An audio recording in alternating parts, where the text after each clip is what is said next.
Welcome two aspirants मंत्रा। जैसे कि आप लोगों ने देखा था, हमने पिछली क्लास में लाइफ प्रोसेस चैप्टर अपना स्टार्ट किया था और उसमें हमने देखा था डिफरेंट डिफरेंट चीज़ें लाइक लाइफ प्रोसेस की डेफिनेशन हमने देखी थी। फिर हमने क्या देखा था, फिर हमने देखा था कि भाई न्यूट्रिएंट्स क्या हैं और न्यूट्रिएंट्स बॉडी के लिए क्यों रिक्वायर्ड है और कैसे हम उनसे एनर्जी कंज्यूम करते हैं और एनर्जी रिलीज भी करते हैं। करेक्ट। फिर हमने क्या देखा था, हमने देखा था कि दो मोड्स ऑफ न्यूट्रिशन होते हैं जो कि आज की क्लास में हम स्टार्ट करने वाले हैं। मोड्स ऑफ न्यूट्रिशन में ऑटोट्रॉप्स और हेटेरोट्रॉप्स। तो भैया ये तो सबको पता है कि दो टाइप के मोड ऑफ न्यूट्रिशन होते हैं, 9th में भी था 8th में भी था, autotrophic mode of nutrition and heterotrophic mode of nutrition. तो एक्चुअल में ये होते क्या है, ठीक है। तो ऑटो मीन्स नाम से ही क्लियर है, जो ऑटोमेटिकली काम करे, राइट। तो ऑटोट्रॉपिक मोड ऑफ न्यूट्रिशन कैसे न्यूट्रिशन होते हैं, ऐसे ऑर्गेनिजम्स जो अपना खाना खुद बनाते होंगे, यानी कोई भी organisms like green plants, like blue green algae, special kind of algaes और pair of cyanobacterias which make their own food in the presence of sunlight and performs photosynthesis is known as autotrophic mode of nutrition, right? तो हमने देखा था कि in which organisms produces their own food by the process of photosynthesis। देख लिया हमने definition। फिर inorganic materials like CO2 and water is converted into organic materials like glucose। ठीक है। अब से बस समझो क्या होता है। जब ये पूरा प्रोसीजर होता है, यानी कि फोटोसिंथेसिस की जब रिएक्शन होती है, तो एक्चुअली में क्या होता है, आप जो मेरे लेफ्ट हैंड साइड में देख रहे हो कार्बन डाइऑक्साइड और वाटर, ये अभी क्या है, जब प्लांट के ऊपर सनलाइट पड़ रही है इन द प्रेजेंस ऑफ आपका वाटर और कार्बन डाइऑक्साइड, तो अभी ये एक्टिवेटेड नहीं है, राइट। होगा क्या, फोटोसिंथेसिस कहाँ परफॉर्म होता है, क्लोरोप्लास्ट में। क्लोरोप्लास्ट के अंदर में कौन से कलर के पिगमेंट होते हैं, ग्रीन कलर पिगमेंट, जो कि कहाँ प्रेजेंट होते हैं, क्लोरोफिल में। बिल्कुल सही। तो क्लोरोफिल ये पूरा प्रोसेस एक्टिवेट करेगा क्लोरोप्लास्ट के अंदर। It is a site of photosynthesis where light energy is converted into chemical energy। yes, correct aspirants। तो एक्चुअली में होता क्या है, यहाँ पे ये 6CO2 + 12H2 जो आप देख रहे हो, ये अभी इनऑर्गेनिक सब्सटेंसेस हैं। ये जैसे ही सनलाइट के साथ रिएक्ट करेंगे तो होता क्या है, एक्चुअल में इस वाटर का हाइड्रोलिसिस हो जाता है, यानी कि ये वाटर टूट जाता है हाइड्रोजन और ऑक्सीजन में। यहाँ आगे आप देख सकते हो कि कुछ मॉलिक्यूल्स ऑक्सीजन के भी टूटे हैं और हाइड्रोजन के भी मॉलिक्यूल्स कुछ टूटते हैं, और जो 6CO2 आप देख रहे हो वो क्या होता है, वो जो है आपका ये भी कन्वर्ट हो जाता है कहीं ना कहीं हमारा कार्बोहाइड्रेट्स फॉर्म में, यानी कि ग्लूकोज के फॉर्म में कन्वर्ट हो जाता है। यानी कि हमने क्या देखा, हमने ये देखा हाइड्रोलिसिस ऑफ वाटर भी हो रहा है फोटोसिंथेसिस में, राइट, और कन्वर्जन ऑफ कार्बन डाइऑक्साइड भी हो रहा है into carbohydrates, useful carbohydrates basically, ताकि जिससे एनर्जी मिले किसी भी प्लांट बॉडी को। तो हमने क्या देखा कि inorganic substances when converted into organic substances in the presence of sunlight is known as autotrophic mode of nutrition और फोटोसिंथेसिस प्रोसेस। तो ठीक है भाई, समझ लिया आपने कि इनऑर्गेनिक सब्सटेंस यहाँ पे क्या क्या है, कार्बन डाइऑक्साइड और वाटर, और ये किस में कन्वर्ट हो रहे हैं भाई, ऑर्गेनिक मटेरियल में, जो कि हमको फाइनली जो हमारा एंड प्रोडक्ट देता है फोटोसिंथेसिस, वो देता है ग्लूकोज। यानी कि अब लीफ ने क्या किया, यानी कि अब ग्रीन कलर पार्ट्स जो है प्लांट के, जहां जहां पे भी फोटोसिंथेसिस परफॉर्म हो रहा है, अब देखिए ऐसे प्लांट्स भी हैं दुनिया में जिनमें स्टेम्स में भी फोटोसिंथेसिस होता है, बिल्कुल है स्टूडेंट्स। तो जहां जहां पे भी फोटोसिंथेसिस होगा वहां पे एक्चुअल में कहां क्या फॉर्मेशन हो रहा है, ग्लूकोज का। ग्लूकोज का केमिकल फॉर्मूला क्या होता है, C6H12O6। तो देखा कि आपने कैसे इनऑर्गेनिक सब्सटेंसेस ऑर्गेनिक सब्सटेंसेस में कन्वर्ट हो रहे हैं, यस करेक्ट। फिर सेकंड में प्रोसीजर आप समझिए, जो ग्लूकोज होता है वो एक्चुअल में जो प्लांट में स्टोर होता है ना बच्चों, वो स्टार्च के फॉर्म में होता है। किसके फॉर्म में होता है, स्टार्च के फॉर्म में, करेक्ट सर। अच्छा, तो बेस्ड ऑन दिस प्रोसीजर और दिस फेनोमेनन, आपके जो ऑटोट्रॉपिक मोड ऑफ न्यूट्रिशन है वो भी दो कैटेगरीज में डिवाइडेड है। पहला फोटो ऑटोट्रॉपिक, दूसरा केमो ऑटोट्रॉपिक। तो बेसिकली भाई ये क्या है, नाम से ही क्लियर है, फोटो ऑटोट्रॉपिक यानी कि जिसमें लाइट एनर्जी की रिक्वायरमेंट होगी, यानी कि जब photosynthesis in the presence of sunlight हो रहा है, where sunlight is the major और only source of energy, is known as photoautotrophic. Whereas आपने डार्क रिएक्शंस के नाम सुने हैं, right. Whereas in chemoautotropic what happens, when chemical energy is the only source, यानी कि जब केमिकली प्लांट के अंदर में चेंजेस आ रहे हैं, केमिकल रिएक्शंस हो रहे हैं और उस दौरान जो प्रोसीजर हो रहा है उसको हम बोलते हैं केमोऑटोट्रोपिक।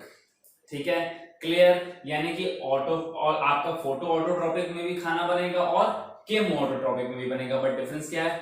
फोटो ऑटोट्रोपिक में बन रहा है by the mode of light energy, right, and in chemoautotrophic by the mode of chemical energy. चलिए, तो ये हमने देखा बेसिकली, और ये रिएक्शन बहुत इंपॉर्टेंट एग्जाम में पूछी जाती है ग्लूकोज की। बेसिकली फोटोसिंथेसिस रिएक्शन है जिसमें ग्लूकोज फॉर्मेशन होता है, तो आप लोग ये नोट डाउन कर सकते हैं। फिर हमने क्या देखा? फिर हमने भाई ऑटोट्रोपिक मोड ऑफ न्यूट्रिशन देख लिया। अब हम आगे बढ़ेंगे हेटरोट्रोपिक मोड ऑफ न्यूट्रिशन।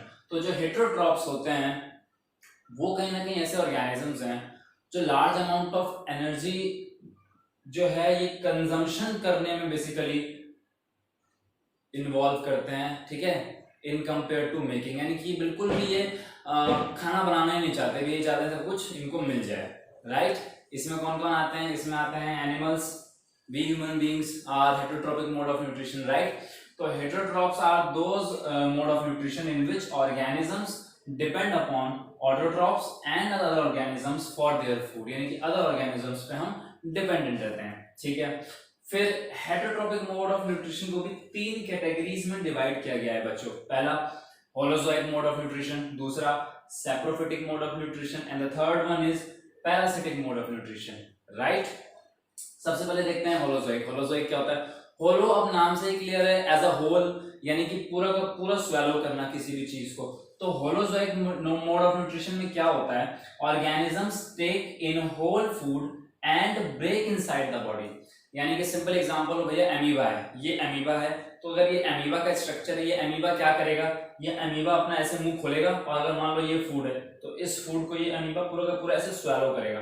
अब एमीबा ने जैसे इस फूड को स्वेलो कर लिया, फिर वो फूड एमीबा के एमीबा वैक्यूल्स में जाएगा, जो ओपनिंग होती है, और वहां पे अलग अलग प्रोसीजर्स होंगे आपके, जिसकी वजह से फूड अंदर में एमीबा की बॉडी में ब्रेक डाउन होगा, राइट। ठीक है, same applies to human beings. हम होमो सैपियंस क्या करते हैं?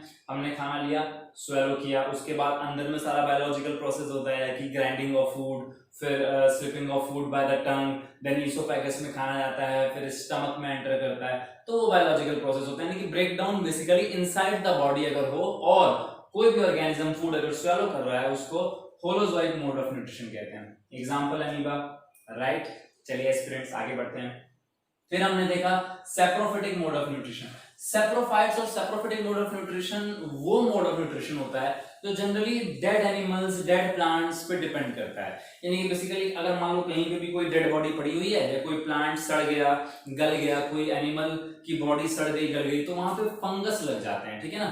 तो बेसिकली जो फंजाई है, वो फंजाई इसका एग्जांपल होता है organisms which feed on dead decaying of plants and animals. तो ऐसे एग्जांपल क्या हो जाएंगे? फंजाई, जो जनरली जो डिकम्पोजिशन प्रोसेस पे निर्भर करते हैं, कि अगर कोई भी चीज, जो कोई भी सब्सटेंस अगर डिकम्पोज हो गई, उसके बाद उसमें से जो यूजफुल प्रोडक्ट निकालेंगे, यानी कि जो उसको अपना खाना बनाएंगे, उस पे वो लोग फीड करेंगे, ऐसे ऑर्गेनिजम्स को सैप्रोफिटिक मोड ऑफ न्यूट्रिशन कहा जाता है। एक और एग्जांपल थोड़ा सा समझिए, आपने सुना होगा ये टर्म कंपोजिटिंग। एक होता है वर्मी कंपोस्ट। तो वर्मी कंपोस्ट में क्या होता है? बेसिकली एक पिट खोदा जाता है, गड्ढा, और उस गड्ढे के अंदर में वॉर्म्स डाल दिए जाते हैं, ठीक है।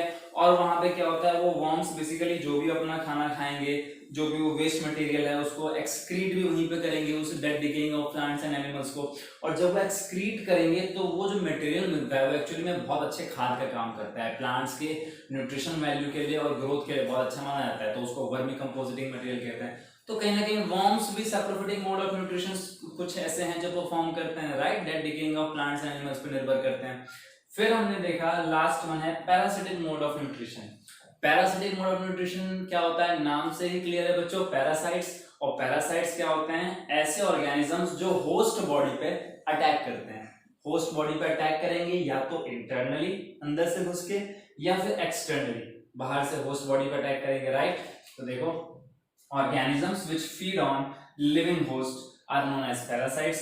अच्छा, पैरासाइट्स को भी दो कैटेगरी में बांटा गया है भाई, एक है एक्टोपैरासाइट्स और the second one is, parasites को भी दो कैटेगरी में बांटा गया है, एक है एक्टोपैरासाइट्स और दूसरा है एंडोपैरासाइट्स। अब ये क्या है? तो एस्पिरेंट्स एक्टोपैरासाइट्स मींस जो एक्सटर्नल एनवायरनमेंट से होस्ट बॉडी पर अटैक करते हैं। फॉर एग्जांपल आपके टिक्स हो गए, ठीक है, फॉर एग्जांपल आपके मॉस्किटोज हो गए, राइट।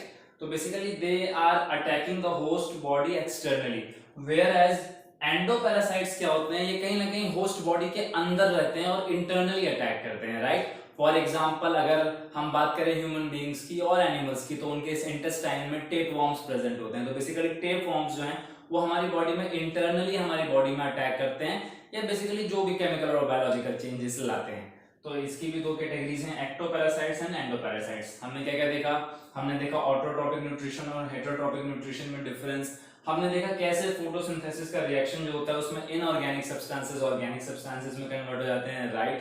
साइट ऑफ फोटोसिंथेसिस हमने देखा कहाँ होता है, तो वो होता है क्लोरोप्लास्ट। क्लोरोप्लास्ट के अंदर में ग्रीन कलर का पिगमेंट होता है जिसको बोलते हैं क्लोरोफिल, और वही क्लोरोफिल जो है वो सनलाइट एब्जॉर्ब करता है इन the presence of water and carbon dioxide, और जो हमको एंड प्रोडक्ट्स देता है वो देता है organic substances like glucose, that is C6H12O6 which is stored in plants in the form of starch, and साथ ही में ऑक्सीजन गैस भी रिलीज करता है एटमॉस्फेयर में। फिर हमने देखा on the basis of autotrophic mode of nutrition दो कैटेगरीज में डिवाइडेड है ये, एक है फोटो ऑटोट्रोपिक और एक है केम ऑटोट्रोपिक। फोटो मींस जहां पे light energy requirement for the photosynthesis और for making the food in plants, और केम ऑटोट्रोपिक में खाली केमिकल प्रोसेस रिक्वायर होता है to make the food in the plants, right. फिर हमने देखा heterotrophic mode of nutrition as a mode of nutrition जो कि ऑटोट्रॉप्स पे डिपेंड करता है या अदर ऑर्गेनिजम्स पे फॉर कंज्यूमिंग देयर फूड, ठीक है, अपना खाना खुद नहीं बनाते। फिर हमने क्या देखा, इनका डिवीजन देखा एज अ होलोजोइक, सैप्रोफिटिक और पैरासिटिक। होलोजोइक में कोई भी ऑर्गेनिज्म अपना food as a whole swallow कर रहा था, like we human beings and amoeba performs holozoic mode of nutrition, correct. और उसके बाद biological process inside the body होता है after the swelling of food, जब पूरा का पूरा फूड स्वेलो कर लिया है। फिर हमने देखा saprophytic mode of nutrition, generally जो dead decaying of plants and animals पे डिपेंड करते हैं, लाइक फंगस हो गया, और आपके कुछ ऐसे वॉर्म्स वगैरह भी होते हैं इसमें इंक्लूडेड। हमने फिर वर्मी कंपोजिटिंग वाला मेथड डिस्कस किया। फिर हमने देखा पैरासिटिक मोड ऑफ न्यूट्रिशन, जिसकी में ऑर्गेनिज्म जिस पर्टिकुलर बॉडी पे अटैक करता है उसको होस्ट बॉडी कहते हैं, और इसके दो टाइप्स देखे, एक्टो और एंडो, ठीक है aspirants. I hope life process का ये अमेजिंग सेशन आपको बहुत ही अच्छा लगा होगा। Thanks for joining aspirants Mantra, have a great day.